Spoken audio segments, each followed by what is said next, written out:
दूसरा कुरिन्थियों उसका 5वां अध्याय पहले पद से चौथे पद को देखेंगे। 2 Corinthians chapter 5 verses 1 to 4। क्योंकि हम जानते हैं कि जब हमारा पृथ्वी पर का डेरा सरीखा घर गिराया जाएगा जी तो हमें परमेश्वर की ओर से स्वर्ग पर एक ऐसा भवन मिलेगा हाँ। जो हाथों से बना हुआ घर नहीं जी परंतु चिर स्थायी है। जी इसमें तो हम कराते और बड़ी लालसा रखते हैं कि अपने स्वर्गीय घर को पहन लें, कि इसके पहनने से हम नंगे न पाएं और हम इस डेरे में रहते हुए बोझ से दबे कराते रहते हैं जी क्योंकि हम उतारना नहीं वरन पहनना चाहते हैं, ताकि वह जो मरणहार है जीवन में डूब जाए। जिसने हमें इसी बात के लिए तैयार किया है वह परमेश्वर है, जिसने हमें बयाने में आत्मा भी दिया है। आमेन। और जिसने हमको इसी बात के लिए तैयार किया है वह परमेश्वर है, वो परमेश्वर है जिसने हमें बयाने में जिसने हमको आत्मा बयाने भी दिया है। में आत्मा भी दिया है, जिसने हमको इन्हीं बातों के लिए तैयार किया। जिसने हमको इन्हीं बातों के लिए, किन बातों के लिए तैयार किया है? वर्स नंबर 1 में वापस आएंगे, क्या लिखा हुआ है? क्योंकि हम जानते हैं जब हमारा पृथ्वी पर का डेरा सरीखा जब घर हमारा पृथ्वी पर का डेरा सरीखा घर गिराया जाएगा, हमारा शरीर हमारा जो जब जिस समय हम मर जाएंगे, हम शरीर को अपने छोड़ देंगे, ये डेरा सरीखा जो घर है जब ये गिराया जाएगा तो हमें परमेश्वर की ओर से, तो हमको परमेश्वर की ओर से स्वर्ग पर एक ऐसा भवन मिलेगा, पर एक ऐसा भवन मिलेगा जो हाथों से बना हुआ घर नहीं, जो हाथों से बना हुआ घर नहीं परंतु चिर स्थायी है। परंतु चिर स्थायी है, परंतु चिर स्थायी है। जब उड़ाऊ पुत्र जब वापस आता है, अपने पिता की सारी कमाई, दुष्ट सारी जो दौलत थी वो दुष्ट कामों में वो खत्म करके जब वो वापस आता है, जब वो अपने होश में आता है, उसको लगता है अरे मेरे पिता के घर में तो अनेक सेवकों को आवश्यकता से कहीं अधिक खाने को मिलता है, मैं अपने पिता के पास वापस जाऊंगा, उससे क्षमा मांगूंगा। और जब वो क्षमा के साथ में अपने पिता के पास में वापस आता है, किस उम्मीद से आया था? वो तो ये जरूर सोचता है कि हाँ मैं जाऊंगा, मैं माफी को मांग लूंगा। पढ़ें क्या लिखा हुआ है लूका उसका 15वां अध्याय 17, 18, 19 पद को देखें क्या लिखा हुआ है यहाँ पे। जब वह अपने आपे में आया तब कहने लगा मेरे पिता के कितने ही मजदूरों को भोजन से अधिक रोटी मिलती है और मैं यहाँ भूखा मर रहा हूँ। मैं अब उठकर अपने पिता के पास जाऊंगा और उससे कहूंगा कि पिताजी, मैंने स्वर्ग के विरोध में और तेरी दृष्टि में पाप किया है। अब इस योग्य नहीं रहा कि मैं तेरा पुत्र कहलाऊं। मुझे अपने एक मजदूर के समान रख ले। पछतावे में जाता है, रिपेंटेंस में जाता है कि नहीं मैं अब इस योग्य नहीं हूं। आई एम सॉरी लॉर्ड, मुझसे गलती हो गई और मैं इस योग्य नहीं हूं कि मैं आपका बेटा कहलाऊं। मैं आपसे पूछना चाहता हूं क्या मन में चल रहा होगा उसका? मैं पिता के पास में जाऊंगा, मैं माफी मांगूंगा, पिता क्या कहेगा? नाराज होगा, 4 दिन बात नहीं करेगा, शायद कुछ सजा दे, शायद कुछ दिन के लिए ऐसी छोड़ दे हमको, ठीक है खाओ पियो, हमसे कोई मतलब नहीं, हमको अपनी शक्ल में दिखाना। राइट? कैसे होता है जब हम क्षमा मांगते हैं, जब हम बहुत किसी से नाराज होते हैं, कोई जन हमारे पास में आता है हमसे क्षमा मांगता है तो हम कैसे करते हैं? हम जब क्षमा मांगते हैं हमारे साथ में कैसे किया जाता है? जब ये जन क्षमा मांगने के लिए अपने पिता के पास वापस जा रहा था, क्या चल रहा था इसके मन में कि पिता इसकी क्षमा को कैसे लेगा? अपने पिता का सब कुछ, अपने हिस्से का सब कुछ लेकर के वो चला गया एंड सब कुछ उसने दुष्कर्मों में बर्बाद कर दिया। Now he is returning to the lord. अब ये परमेश्वर के पास में वापस आ रहा है, अपने पिता के पास में वापस आ रहा है। किस आशा के साथ में आ रहा था? हाँ, दिल में दुख तो है, क्षमा भी है, पर क्या आशा है कि पिता से क्षमा मिलेगी? क्या आशा है कि पिता से क्या दया मिलेगी? एन अमेजिंग, हैरान करने वाली बात ये कि परमेश्वर इसकी जो कुछ भी आशा होगी उससे कहीं ज्यादा बढ़ करके पिता दौड़ता हुआ आता है, इसको गले लगाता है, खूब चूमता है, वस्त्र देता है, अंगूठी देता है, चप्पल देता है और वापस उस जगह के ऊपर स्टोर कर देता है, पुनर्स्थापित कर देता है जहां पे वो पहले था। मुझे नहीं लगता कि इस जन ने कभी कल्पना भी की होगी कि मेरा पिता मुझे इस तरीके से क्षमा करके वापस रिस्टोर कर देगा। अमेजिंग, परमेश्वर हमको किस तरीके से ले करके चलते, चाहे हम कितना दूर क्यों नहीं चले जाएं, चाहे हम कितने पाप में क्यों नहीं चले जाएं, जब हम पिता के पास में आते हैं तो वो हमसे कैसे पेश आता है, बड़ी भरपूरी के साथ में, बड़े प्रेम के साथ में, बड़े कंपैशन के साथ में, बड़ी उदारता के साथ में, बड़ी क्षमा के साथ में परमेश्वर हमारे साथ में पेश आते हैं। चाहे हमने कुछ भी क्यों नहीं किया हो, पर यदि दिल की गहराई से आप कहने को तैयार है, लॉर्ड आई एम सॉरी, प्रभु मुझसे गलती हो गई, मैं आपसे कहना चाहता हूं प्रभु आपको क्षमा करने को तैयार है। चाहे हम कितनी दूर क्यों नहीं चले जाएं, फिर मैं आपसे कहना चाहता हूं आप कुछ अपने जीवन में ऐसा नहीं कर सकते जिससे वो आपको नफरत करना शुरू कर दे। उसकी मोहब्बत की इंतहा इतनी ज्यादा है, उसकी प्रेम जो वो इतना गहरा, इतना बड़ा है कि आप अपने जीवन में कुछ ऐसा नहीं कर सकते कि वो आपको नफरत करना शुरू कर दे। He is such an amazing God. जब हम पिता के पास में आते हैं, जिन बातों के साथ में आते हैं, उससे कहीं ज्यादा बढ़ करके परमेश्वर हमको देने को तैयार है। आपकी सोच, आपकी कल्पनाओं से कहीं बढ़ करके जो हमारे जीवन में कार्य करने वाला परमेश्वर है। और हमारी सोच, हमारी कल्पना से बढ़ करके आशीष है, वो सिर्फ स्वर्ग में के लिए नहीं है कि एक दिन स्वर्ग में जाएंगे और तब वहां पे मिलेगी। यहीं पर परमेश्वर हमारी सोच, हमारी कल्पना से बढ़ करके हमको देते हैं। आमीन।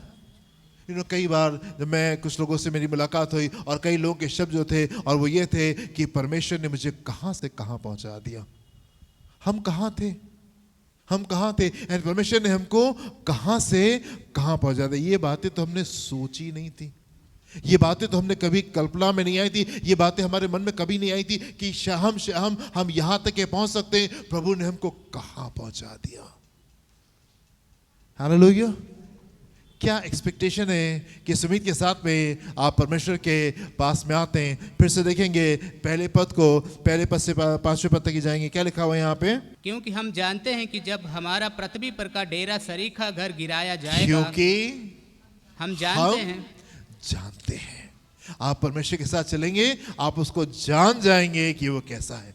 राइट? कुछ लोगों के साथ हम चलते हैं और हमको पता होता है नहीं ये कैसे है, हम बहुत कायदे से जानते हैं कुछ लोगों को। राइट? हाँ, हम लोगों को, हमारे दोस्त, हमारे रिश्तेदार, हमारे परिवार के लोग, हम उनको बहुत अच्छे से जानते हैं। हमको मालूम होता है इन बातों में उनकी प्रतिक्रिया क्या होगी। अपना हमको कुछ कहने से पहले, हम उससे पहले कि हम उनके पास में जाएं और उनसे कुछ कहें, हमें मालूम होता है कि उनके पास से हमको क्या प्रतिक्रिया मिलने जा रही है। और यहाँ पे क्या लिखा हुआ है? हम जानते हैं। क्या आप उस जगह के ऊपर हैं जहां आप अपने परमेश्वर को जानते हैं? इतने सालों में जो आप उसके साथ में चले, इतने सालों में जो अनुग्रह उसने आपके ऊपर किया है, इतने सालों में जो प्रार्थना को उत्तर जो उसने आपके जीवन में दिया है, जो शिक्षाएं आपने पढ़ी हैं, जो शिक्षाएं आपने प्राप्त की हैं, जो वचन आपने पढ़ा है, जो प्रार्थना आपने की है, जो अनुभव आपको परमेश्वर में मिला है, क्या आप जान गए हैं अब उसको कि वो कैसा परमेश्वर है? क्या आपने अब उसको जान लिया? नहीं, मुझे मालूम है, मुझे मालूम है। Do you know something? क्या आप कुछ बातों को जानते हैं? इतने समय आपको परमेश्वर के साथ में चलते चलते हो गया है कि आप उस जगह के ऊपर पहुंच गए हैं जहां पे आप ये कह सकते हैं मुझे मालूम है, मुझे मालूम है, मुझे मालूम है। अब्राहम कहने लगा कि सारी चीजें मुझे मरी हुई और अंधकार से नजर आती है, पर मुझे मालूम है जिसने मुझसे वादा किया है वो सच्चा है। भले कहीं आशा दूर दूर तक के, मीलों तक के मुझे कोई आशा दिखाई नहीं दे रही है, पर मुझे मालूम है कि जिसने मुझसे वादा किया है वो सच्चा है।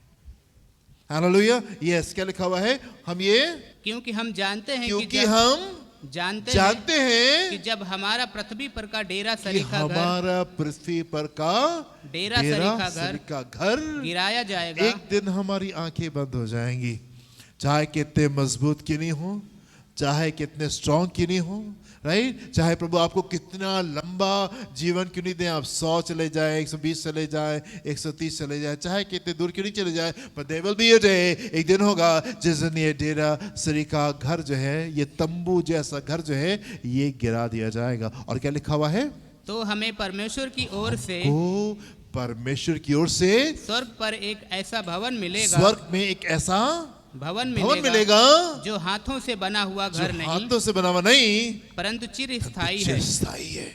Look at the difference. आप कंपैरिजन को देखिए, पौलुस जो तुलना कर रहा है, आप उसको देखिए। पौलुस कह रहा है कि चाहे संसार में आप कितने अच्छे से क्यों नहीं जी लो, संसारिक रीति से एंड चाहे धार्मिक रीति से, परमेश्वर की रीति से, राइट, चाहे आप संसारिक रीति से कितने बड़े क्यों नहीं जाओ, आप नबूकदनेस्सर की तरीके से हो जाओ, आप कुस्रू राजा की तरीके से हो जाओ, आप फिरौन की तरीके से हो जाओ, बहुत बड़े बहुत ऊंचे हो गए संसारिक रीति से, और आत्मिक रीति से आप चाहे पौलुस बन जाइए, चाहे पतरस बन जाइए, मूसा की तरीके से जीवन को बिता लीजिए, डैनियल की तरीके से जीवन को बिता लीजिए, चाहे कितने अच्छे से आप अपने जीवन को क्यों नहीं बिता लें, वो क्या है, तंबू के समान है, डेरे की तरीके से, डेरा सरी का जीवन ही आप यहाँ पे बिता रहे हैं। और जब ये डेरा सरी का जीवन जब ये खत्म होगा, तब क्या लिखा हुआ है, हमारे लिए एक भवन, घर नहीं, भवन, बड़ा सी एक स्थायी बिल्डिंग वहां पे हमारा वेट कर रही है। एंड ये हाथों से बनाई हुई बिल्डिंग नहीं है, पर ये चिरस्थायी है, परमानेंट, इटर्नल, हमेशा हमेशा हमेशा हमेशा। हाँ, डिफरेंस देखिए, तुलना देखिए। तंबू में, आप तंबू में अपने पूरे जीवन को काट दें, तंबू में रह के अपने पूरे जीवन को काट दें, और आप एक बड़े स्थायी भवन में रहें। हम लोग एक बार यूथ कैंप में गए, और वो तंबू में हम लोग रहे पिछले साल, और बड़ा अच्छा सा अनुभव था। हम लोग तंबू में रह रहे थे, पर क्या वो कुछ तंबू में कुत्ते घुस गए अंदर। हम लोग घूमने गए, और कुछ तंबू के अंदर वो कहीं से जगह मिल गई, और कुत्ते जो थे वो घर के अंदर आ गए। और जब तंबू खोला गया तो देखा बिस्तर के ऊपर कुत्ते बैठे हुए, उनके पालतू कुत्ते थे, वो वहाँ पे बैठे हुए थे। और जल्दी से बुलाया गया, उनको भगाया गया, देखा कहाँ पे क्या। तो चाहे कितने अच्छे से आप क्यों नहीं रह ले, वो जीवन तंबू का जीवन है। एंड कहाँ तंबू से आप कहाँ परमेश्वर हमको पहुंचा रहे हैं। Amen. Look at the difference. कितना बड़ा डिफरेंस है कि हम एक स्थायी बिल्डिंग में, बड़े भवन में परमेश्वर हमको लेकर के जा रही है। कई बार क्या लगता है हमको, सब कुछ यही है। दुष्ट ने हमको एक झूठ जो है वो बता दिया है, भैया सब कुछ यही है, जिस दिन आंखें बंद सब खत्म। अब क्या है भैया, अब तो सब खत्म हो गया। हाँ, जब हम बुढ़ापे की ओर आगे बढ़ते हैं, हमको लगता है अब तो सब खत्म हो गया। सब खत्म नहीं हो गया, एक बड़ा जंप आने वाला है, और वो हमेशा का जीवन आपका शुरू होने जा रहा है। इतने बड़े अंतर के साथ में चीजें शुरू होने जा रही हैं। क्या आप समझ रहे हैं? कई बार हमको लगता है बस यही जीवन है। दुष्ट ने एक बात हमारे अंदर कूट कूट के बैठा दी है, यही है, यही खा लो, यही पी लो, यही बना लो, यही सबको सजा लो, यही सबको प्रसन्न कर लो, एवरीथिंग, बस सब कुछ जो कुछ भी है वो सब यही है। नहीं नहीं ना ना ना, ये तो हमारा जीवन जो है, डेरे सरीखे जीवन को अभी हम जी रहे हैं। अभी तो हमको स्थिरता में जाना है, अनंत काल की स्थिरता में जाना है। हालेलुया। एक पद को देखेंगे हम लोग जल्दी से, दूसरे कुरिन्थियों उसका 12वां अध्याय पहले पद से, दूसरे पद से चौथे पद को देखेंगे। 2 Corinthians chapter 12 verses 2 to 4। मैं मसीह में एक मनुष्य को जानता हूँ। पौलुस कह रहा है, मैं मसीह में एक मनुष्य को जानता हूँ। 14 वर्ष के हुए कि ना जाने दें सहित। 14 वर्ष पहले की बात है। ना जाने दें सहित, ना जाने दें रहित। हाँ, ना जाने दे रहित। परमेश्वर जानता है, परमेश्वर जानता है, ऐसा मनुष्य तीसरे स्वर्ग तक उठा लिया गया। ऐसा मनुष्य तीसरे स्वर्ग तक उठा लिया गया। पौलुस कह रहा है, मैं एक जन को जानता हूँ 14 साल पहले, अब वो अपनी देह में गया था, ये सिर्फ आत्मा में ऊपर तक ये पहुंचा था। पौलुस कह रहा है, मैं नहीं जानता, ये परमेश्वर जानता है, पर वो जन तीसरे स्वर्ग तक उठा लिया गया। मैं ऐसे मनुष्य को जानता हूँ जी, ना जाने दें सहित, जी, ना जाने दें रहित। जी, परमेश्वर ही जानता है कि स्वर्ग लोक पर उठा लिया गया, स्वर्ग लोक पर उठा लिया गया, और ऐसी बातें सुनी जो कहने की नहीं, और ऐसी बातें सुनी, जो कहने की नहीं, जो बयान से बाहर हैं, और जिनका मुंह पर लाना मनुष्य को उचित नहीं। जिनका मुंह पे लाना उचित नहीं। ध्यान से सुनिए क्या लिखा हुआ है यहाँ पे। लिखा हुआ है जब वो तीसरे स्वर्ग के ऊपर उठा लिया गया, उसने कुछ ऐसी बातें, अनस्पीकेबल थिंग्स, जो उसने स्वर्ग में जो दृश्य देखा वो बयान से बाहर है, वो बयान से बाहर था। और ऐसी बातें इनका मनुष्य का मुंह पे लाना उचित नहीं है। नहीं, ये हम यहाँ पे संसार में आकर के इन बातों को नहीं शेयर कर सकते। जिन लोगों को ऐसे अनुभव हुए हैं उनमें से कुछ बातें हैं जो हम नहीं बोल सकते। वो बातें परमेश्वर ने छिपा करके रखी हुई है। एक पौलुस कह रहा है, मैंने एक ऐसे मनुष्य को देखा, मैं ऐसे मनुष्य को जानता हूं जो आज से 14 साल पहले तीसरे स्वर्ग में उठाया गया, अपनी देह के साथ में उठाया गया था। ये सिर्फ आत्मिक रीति से किया गया था, ये मैं नहीं जानता, ये परमेश्वर जानता है। पर जब वो वहां पे पहुंचा तो उसने तीसरे स्वर्ग में क्या देखा? ऐसी बातें देखी जिसका वो बयान ही नहीं कर सकता। ऐसी बातें देखी जिसका वो बयान ही नहीं कर सकता कि वो क्या बातें थी। और ऐसी बातें जिनका मुंह से, मनुष्य का मुंह से निकालना उचित नहीं है। जब ये डेरा शरीर का घर गिराया जाएगा, हमारे लिए एक भवन इंतजार कर रहा है। और वह कैसा भवन है? जो हाथों से बनाया हुआ नहीं है, पर वो इटर्नल है, हमेशा हमेशा हमेशा हमेशा। फिर कोई बीमारी नहीं, फिर कोई खांसी नहीं, फिर कोई जुकाम नहीं। आज कुछ लोग नहीं आए और पता चला, पूछेंगे भाई क्यों नहीं? बीमारी है, तबीयत खराब है, कुछ लोगों की तबीयत खराब है, इसलिए आज कुछ लोग चर्च में नहीं है। एक दिन हमको ऐसा भवन मिलने जा रहा है जो चिरस्थायी है, परमानेंट हेवनली अबोर्ड, जिसमें हम हमेशा हमेशा रहेंगे। ऐसी बातें जिनका बयान नहीं किया जा सकता, यू कैन नॉट एक्सप्लेन, आप उन बातों को बता नहीं सकते कैसी बातें। एंड कई बातें आप अपने मुंह से बोल नहीं सकते क्योंकि वो उचित नहीं है। जब उड़ाऊ पुत्र वापस आ रहा था, क्या मन में चल रहा था? मैं अपनी गलती को मान रहा हूं, मैं पिता के पास में जाऊंगा, उसको क्षमा बोल दूंगा, I am sorry Lord, please मुझे माफ कर दीजिए। लेकिन पिता की प्रतिक्रिया क्या होगी? पिता की प्रतिक्रिया क्या? वो मुझे माफ कर देगा? क्या वो नाराज होगा? क्या मुझे डांट लगाएगा? क्या मुझे थोड़ी सजा देगा? या मुझे जगह दे देगा, कुछ नहीं बोलेगा, खामोश रहेगा? क्या होगा? किन आशा के साथ में, किन बातों के साथ में आ रहा था? जब आप परमेश्वर के पास में आते हैं, किन बातों के साथ में आते हैं? आपकी आशा क्या है? आपकी कल्पना क्या है? राइट? कल हम स्वर्ग में जाएंगे, किस आशा के साथ में जा रहे, किन बातों के साथ में जा रहे? आपका मन किन बातों से भरा हुआ है? हालेलुया। यशायाह उसका 51वां अध्याय, अज़ाया चैप्टर 51 में आ जाएंगे। हालेलुया। पिछले हफ्ते हम लोगों ने इस बात की मनन किया था कि अब्राहम को जो वायदा मिला, तो अब्राहम ने क्या किया? हाँ, जब अब्राहम से परमेश्वर ने बड़े बड़े वायदे किए, तो अब्राहम ने क्या किया? अब्राहम ने वेदी बनाई। पढ़ दीजिए आप उसको, उत्पत्ति उसका 12वां अध्याय 7 पद। ये पिछले हफ्ते की प्रार्थना का हमारा पद था, जेनेसिस चैप्टर 12 वर्स 7। तब यहोवा ने अब्राहम को दर्शन देकर कहा, यहोवा ने अब्राहम को दर्शन देकर कहा, यह देश मैं तेरे वंश को दूंगा, ये देश मैं तेरे वंश को दूंगा। और उसने वहां यहोवा के लिए जिसने उसे दर्शन दिया था, वहां यहोवा के लिए जिसने उसको दर्शन दिया था, एक वेदी बनाई। वेदी बनाई। वेदी बनाने का मतलब क्या होता है? एक ऐसा स्थान तैयार करना जो कि अलग हो, अलहदा किया हुआ हो, सेपरेटेड हो, ऊंचा किया हुआ हो, पवित्र हो, जिसके ऊपर हम परमेश्वर को धन्यवाद और परमेश्वर को इज्जत देने पाए। पत्थर जो थे को साफ करके पत्थर ऊंचा स्थान बना दिया जाता था, पृथ्वी से थोड़ा सा ऊंचा स्थान बनाया जाता था। वहाँ पे पशुओं को बलि किया जाता था, क्योंकि वहाँ पे अभी तक यीशु की बलिदान नहीं हुआ था। इसलिए हम ऐसे ही नहीं जा सकते थे। जैसे भी हम पहुँच जाते हैं, उस समय उपस्थिति में जाने के लिए हमारे पास में लहू होना, जानवरों का लहू होना जरूरी था, क्योंकि वो लहू हमारे पापों को ढकते थे, तब परमेश्वर हमारी सुन सकते थे। एंड वेदी तैयार की जाती है, एक ऐसा स्थान तैयार किया जाता था जहां पे आप बलि को चढ़ा सकें। एक पवित्र स्थान, एक ऊंचा स्थान, एक सेपरेट स्थान। अब वो स्थान कैसे है? हम अपने आप को तैयार करते मंदिर के रूप में। जब परमेश्वर ने अब्राहम से वायदा किया, मैं तुमको ऐसा करूंगा, ऐसा करूंगा, ऐसा करूंगा, ऐसा करूंगा, अब्राहम ने क्या प्रतिक्रिया दिखाई? अब्राहम ने वहां पे वेदी बनाई परमेश्वर के लिए।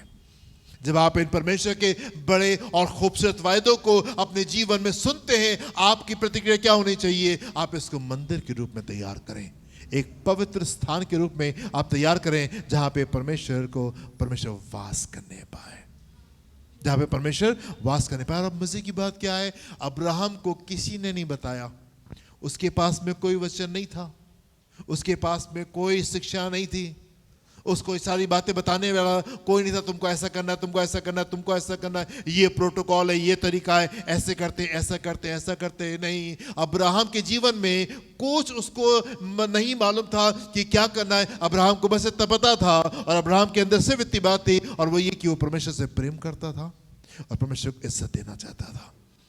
प्रोटोकॉल नहीं मालूम था उसको, क्या तरीका है, किस तरीके से हमको परमेश्वर को अप्रोच करना चाहिए। प्रभु ने ऐसी ऐसी बातें बोली तो अब हमको क्या करना चाहिए, उसको नहीं पता था। ये बिल्कुल शुरुआत की बातें हैं, पर जो बातें उसके अंदर थी, और वो ये कि उसके अंदर परमेश्वर के प्रति प्रेम था और उसके अंदर परमेश्वर के प्रति इज्जत थी। ये दो बातें जरूरी हैं। प्रोटोकॉल क्या है, किस तरीके से हमको जाना चाहिए, कैसे प्रार्थना करनी चाहिए, कैसे वचन करना चाहिए, कैसे हमको उपवास रखना चाहिए, कैसे हमको ये करना चाहिए, कैसे हमको वो करना चाहिए, आपको नहीं भी आता तो कोई दिक्कत नहीं है। आपके मन के अंदर परमेश्वर के प्रति प्रेम होना चाहिए और उसके अंदर आदर होना चाहिए। And if you have that love in you, अगर आपके अंदर वो प्रेम है, and if you have that honor in you, अगर आपके अंदर वो इज्जत है, मैं आपसे कहना चाहता हूं, परमेश्वर आपकी भेंट को स्वीकार कर लेंगे, और चाहे वो कैसे भी क्यों नहीं हो, परमेश्वर आपको स्वीकार कर लेंगे, चाहे भी वो कैसे भी क्यों नहीं हो। हालेलुया। बड़े वायदे के साथ में आ रहे, अनस्पीकेबल थिंग्स, ऐसी बातें जिनका बयान नहीं किया जा सकता, ऐसी बातें जिनका बयान करना उचित नहीं, इतने बड़े वायदों के साथ में आ रहे। पौलुस कह रहे, मैं एक ऐसे जन को जानता हूं जो कि उठा लिया गया था 30वें स्वर में, और उसने ऐसे ऐसी चीजों को देखा। Such big promises of God। आपकी प्रतिक्रिया क्या है? प्रभु की वेदी के रूप में हम तैयार करेंगे अपने आप को, जहां पे आप इस स्थान में आपको रह करके आपको अच्छा लगे। नहीं, एक प्लीजिंग प्लेस, एक ऐसी जगह जहां पे आपको इज्जत मिलने पाए। यशायाह उसका 51वां अध्याय पहले पद से देखें क्या लिखा हुआ है। Isaiah chapter 51 verse 1 से देखें क्या लिखा हुआ है। हे धर्म पर चलने वालों, हे धर्म पर चलने वालों, धर्म पे चलने वालों, हे यहोवा को ढूंढने वालों, हे यहोवा को ढूंढने वालों। किसके बारे में है? कौन कहेगा ये मेरे बारे में कहा जा रहा है? कितने लोग कह सकते हैं मेरे बारे में? क्या लिखा हुआ है? हे धर्म पे चलने वालों, हे यहोवा को ढूंढने वालों। किसके बारे में बात हो रही है? हाँ, क्या हम कह सकते हैं हमारे बारे में? क्या हम कह सकते हैं हमारे बारे में? हाँ, क्या हम धर्म पे चलने वाले हैं? क्या हम यहोवा को ढूंढने वाले लोग हैं? कान लगा के मेरी सुनो, क्या वो जन कान लगा के प्रभु की सुन रहे होते हैं? Is this for us? क्या ये इज दिस अबाउट अस? क्या ये हमारे बारे में है?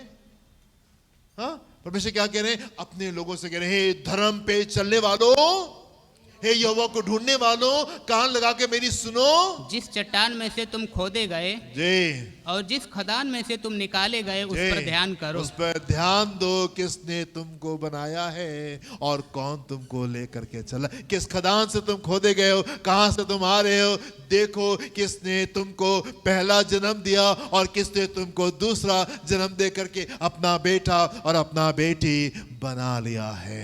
ये आगे बढ़े क्या लिखा हुआ है? अपने मूल पुरुष अब्राहम और अपनी माता सारा पर ध्यान करो। जी, जब वो अकेला था, तभी से मैंने उसे बुलाया। अकेला था तभी से मैंने उसको बुलाया और आशीष दी और बढ़ा दिया।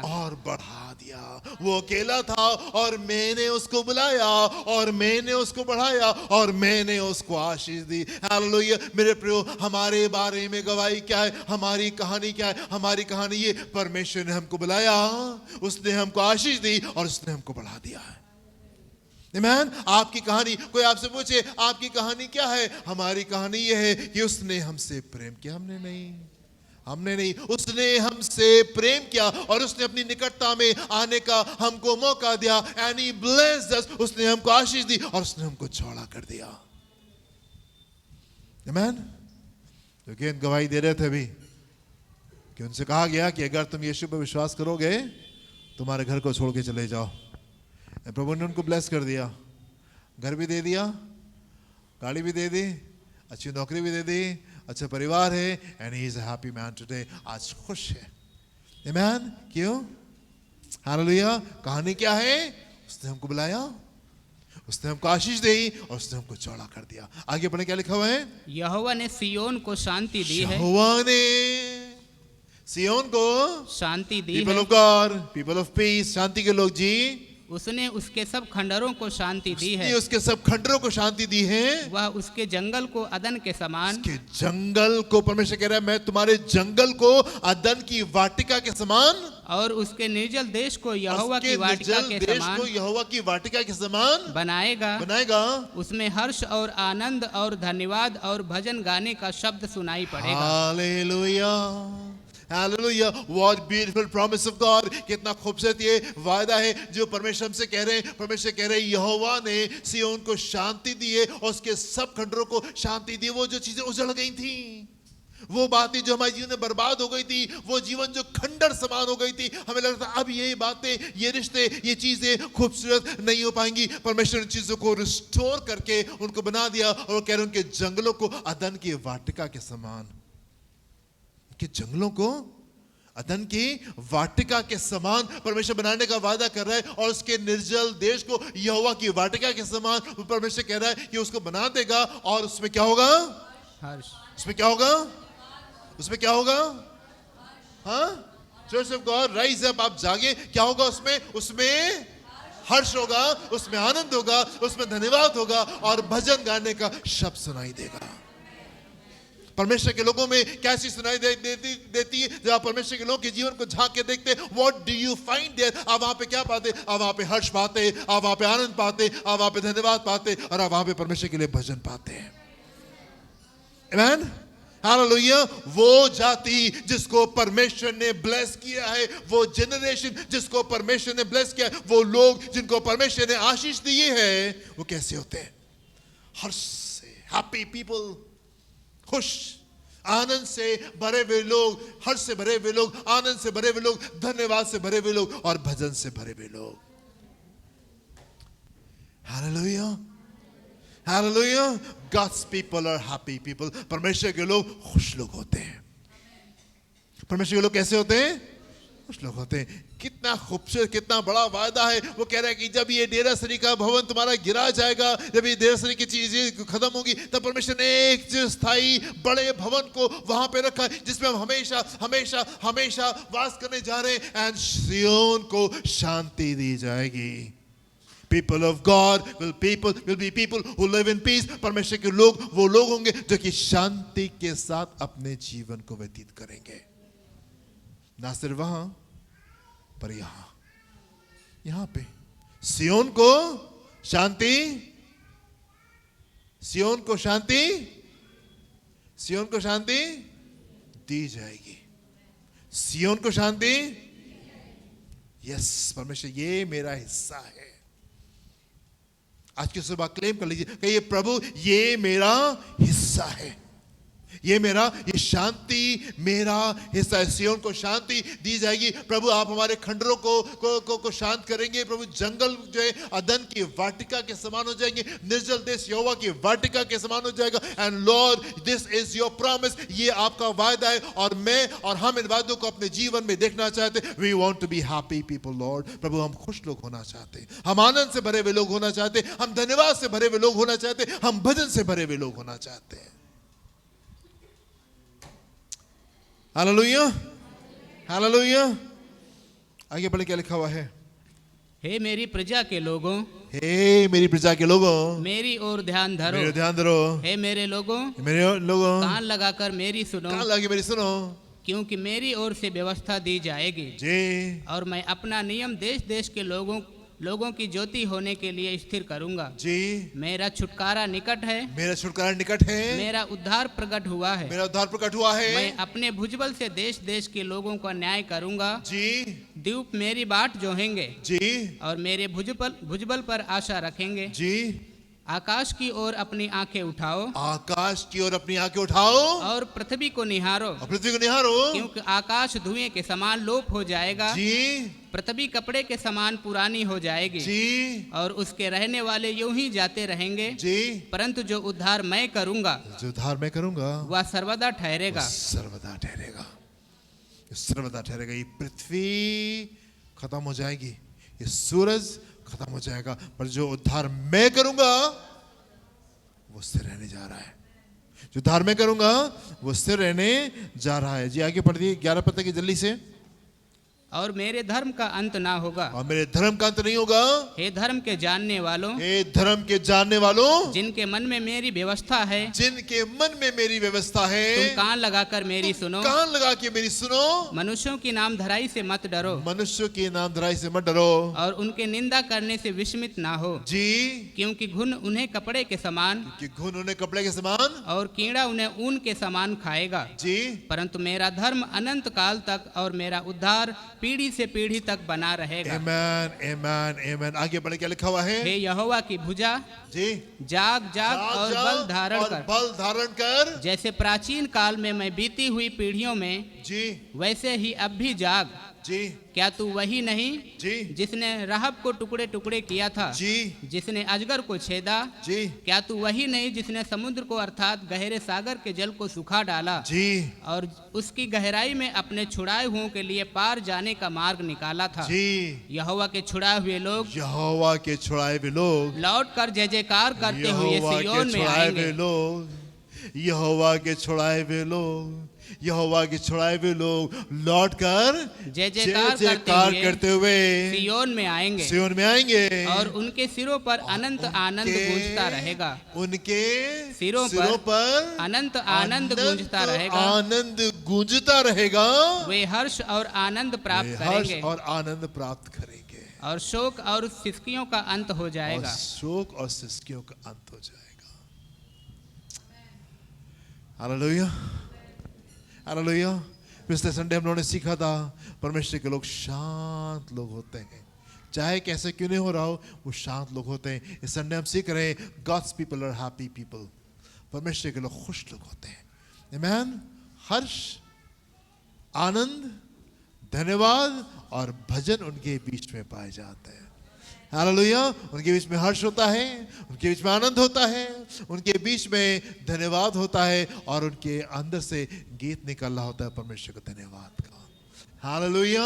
यहोवा के छुड़ाए हुए लोग लौट कर जय जयकार करते हुए सिय्योन में आएंगे, और उनके सर पर अनंत आनंद गूंजता रहेगा, और वो हर्ष और आनंद प्राप्त करेंगे, और शोक और सिसकियों का। हालेलुया, हालेलुया, आमेन, हालेलुया। एक और पद को देखेंगे हम लोग जल्दी से, 2 कुरिन्थियों उसका 7वां अध्याय, पहला पद, चौथा पद और छठा पद। पहला पद, छठा पद और पहला 4 और 6। अतः हे प्रियो, अतः हे प्रियो, जबकि ये प्रतिज्ञाएं हमें मिली हैं, जबकि ये प्रतिज्ञा आपको मिली है। अतः हे भाइयों, जब ये प्रतिज्ञा, जब ये वायदे आपको दिए गए हैं, तो आओ हम अपने आप को शरीर और आत्मा आपको शरीर और आत्मा की मलिनता से शुद्ध करें, मलिनता से शुद्ध करें, और परमेश्वर का भय रखते हुए पवित्रता को सिद्ध करें। Hallelujah, amen. बस ये रुक जाइए। Hallelujah, such a beautiful verse. ऐसे खूबसूरत और बड़े वायदे जब परमेश्वर ने हमसे किए, आपकी प्रतिक्रिया क्या होनी चाहिए? आपकी प्रतिज्ञा क्या होनी चाहिए? सो हे प्रियो, जबकि ये प्रतिज्ञा हमको मिली है, तो आओ हम अपने आप को शरीर और आत्मा की सब मलिनता से शुद्ध करें। हाँ, आत्मा की सब मलिनता से शरीर शुद्ध और करें, आत्मा की सब मलिनता से शुद्ध करें, और परमेश्वर का भय रखते हुए, और परमेश्वर का भय रखते हुए पवित्रता को सिद्ध करें, पवित्रता को सिद्ध करें। Hallelujah, hallelujah. आगे चलेंगे हम लोग, आप इस मैसेज को दोबारा भी जाकर के सुन सकते हैं। आगे चलेंगे हम लोग, चौथा और छठा पद को देखिए क्या लिखा हुआ है यहाँ पे। मैं तुमसे बहुत हियाव के साथ बोल रहा हूँ, मैं तुमसे बहुत हियाव के साथ में बोल रहा हूँ, मुझे तुम पर बड़ा घमंड है, मुझे तुम पर बड़ा घमंड है, मैं शांति से भर गया हूँ, मैं शांति से भर गया हूँ, अपने सारे क्लेश में मैं आनंद से अति भरपूर रहता हूँ। मैं तुमसे बहुत हियाव के साथ बोल रहा हूँ, मैं तुमसे बड़े हियाव के साथ बोल रहा हूँ, मुझे तुम पर बड़ा घमंड है। कह रहा है मैं बड़े हियाव के साथ बोल रहा हूँ, मुझे तुम पे बड़ा घमंड है, मैं शांति से भर गया हूँ, शांति से भर गया हूँ, अपने सारे क्लेश में मैं आनंद से अति भरपूर रहता हूँ, सारे क्लेश में आनंद से भरपूर रहता हूँ। पौलुस से कह रहे क्लेश कहीं नहीं है, दूर दूर तक नहीं है। पौलुस कह रहा है मैं अपने सारे क्लेशों में आनंद से अति भरपूर रहता हूं।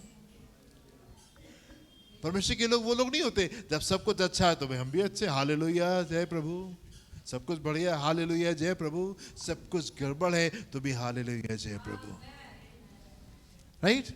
आपने प्रार्थना की और आपकी प्रार्थना नहीं भी सुनी गई तो भी हालेलुया जय प्रभु, और प्रार्थना की चीजें और बिगड़ गई तो भी हालेलुया जय प्रभु।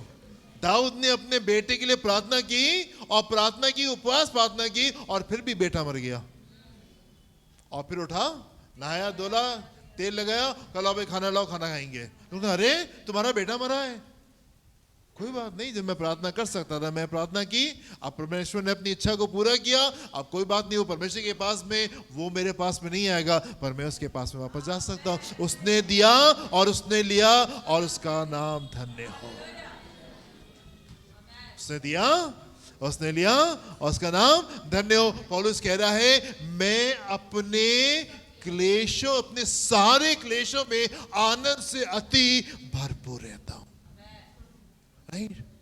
ये स्तर हमको चाहिए, ये स्तर हमको चाहिए। सवाल है प्रभु ये वाली बात क्या मतलब, हमको समझ में नहीं आ रहा है कि ऐसा क्यों हुआ, लेकिन फिर भी हम आनंद से भरपूर हैं। हालेलुया। आगे बढ़ के लिखा हुआ है तो भी दीनों को शांति देने वाले, तो भी दीनों को शांति देने वाले परमेश्वर ने तीतुस के आने से हमको शांति दी। तीतुस के आने से हमको शांति दी। दूसरा कुरिन्थियों उसका 8वां अध्याय पहले पद से देखेंगे 7 पद को, क्या लिखा हुआ है यहाँ पे। दूसरा कुरिन्थियों 8 अध्याय पहले पद से 7 पद को जी। अब हे भाइयों, अभी भाइयों, हम तुम्हें परमेश्वर के उस अनुग्रह का सुसमाचार देते हैं, हम तुम्हें परमेश्वर के उस अनुग्रह का सुसमाचार देते हैं जो मकदुनिया की कलीसियाओं पर हुआ है जी, कि क्लेश की बड़ी परीक्षा में, क्लेश की बड़ी परीक्षा में उनके बड़े आनंद और भारी कंगालपन में, भारी कंगालपन, उनकी उदारता बहुत बढ़ गई जाने से, उनकी उदारता बहुत बढ़ गई, उनकी उदारता बहुत बढ़ गई। क्लेश की बड़ी परीक्षा में उनके बड़े आनंद और भारी कंगालपन से बढ़ जाने से उनकी उदारता बढ़ गई।